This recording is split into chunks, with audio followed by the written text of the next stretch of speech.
Hello and welcome to Dose of Dopamine, a monthly podcast addressing topics relating to psychology and human development. I'm your host, Martine Rivas, and today I'll be discussing healthy and unhealthy coping mechanisms. When you have a mental health issue such as depression or anxiety, or even if you just feel a little down on some days, it's easy to get caught up in your feelings and turn to unhealthy ways of coping to try to avoid those feelings.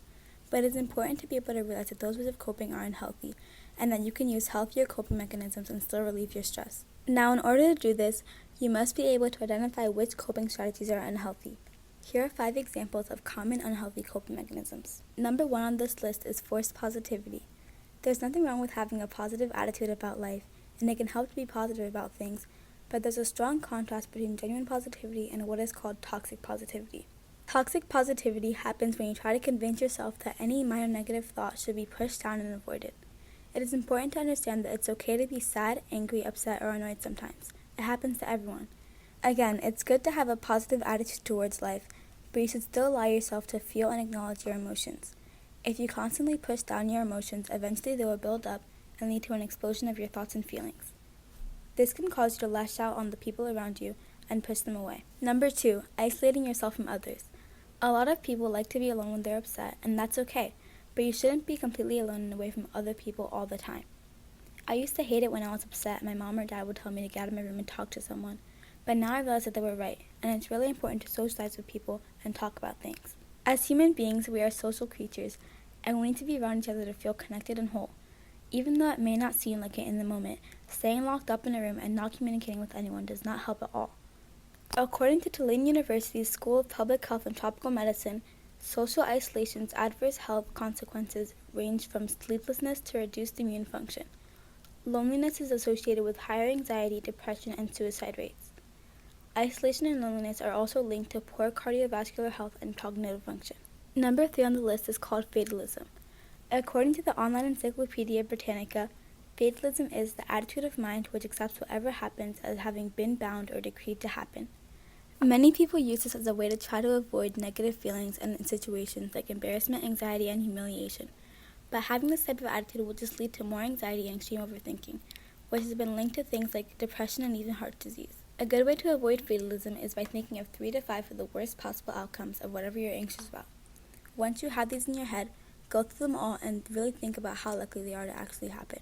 After you've done this, find one that is the most likely to actually happen and prepare yourself on how to avoid it or deal with it if it does happen. Number 4, repressing your feelings. This is similar to toxic positivity because both of them revolve around pushing down feelings and eventually lashing out. If you repress your feelings, you may think, no one cares anyway, or it's not a big deal, I'm being dramatic. Repressing your feelings will lead to you overreacting over small things and taking everything out on someone that made a minor mistake, as small as spilling water or accidentally stepping on your shoe. This type of lashing out will make you come off as aggressive and will make you feel guilty and bad for the person you took your built-up emotions out on. Taking time to feel your feelings will help reduce or completely eliminate emotional outbursts. Some common and healthy ways that people use to take out their emotions are yelling into a pillow, dancing and listening to music, meditating, working out, or even just allowing yourself to cry and let things out. Last but not least, romanticizing the past.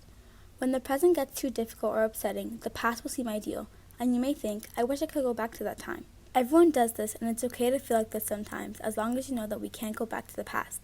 Things happen, mistakes are made, life isn't perfect, but all of that is just a normal part of living, and living in a nostalgic daydream and only thinking about what could have been or how things used to be completely isolate you from the world around you and cause you to not live life the way you should be. Your present life may seem boring or unappealing, but all of that can change if you change your perspective and your view of life.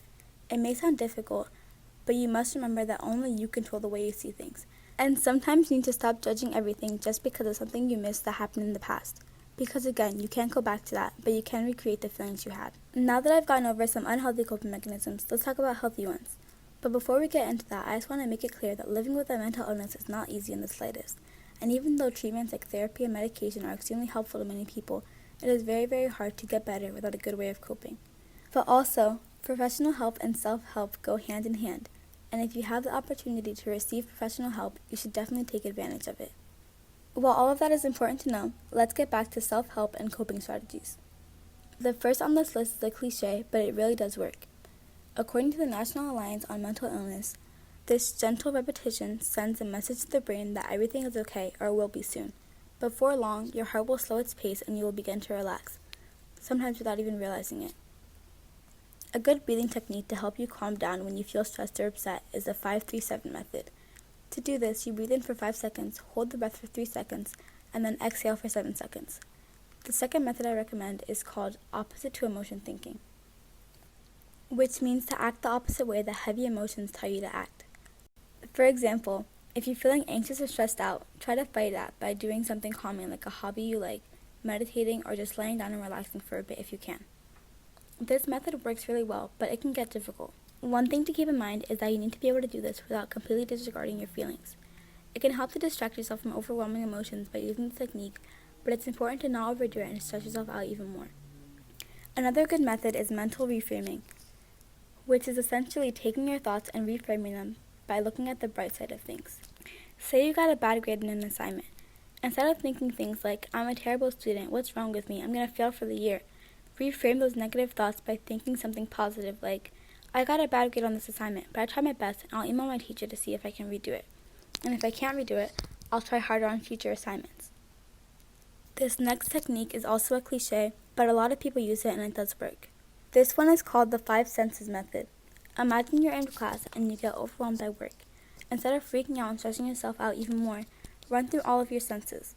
Look around, find one thing you can see, one thing you can smell, one thing you can touch, one thing you can hear, and chew a piece of gum if you can. There are many more ways of coping, but these are my favorites that I've picked out for this month's podcast. Thank you for listening. Again, my name is Martine Rivas, and I'll see you next month for a second.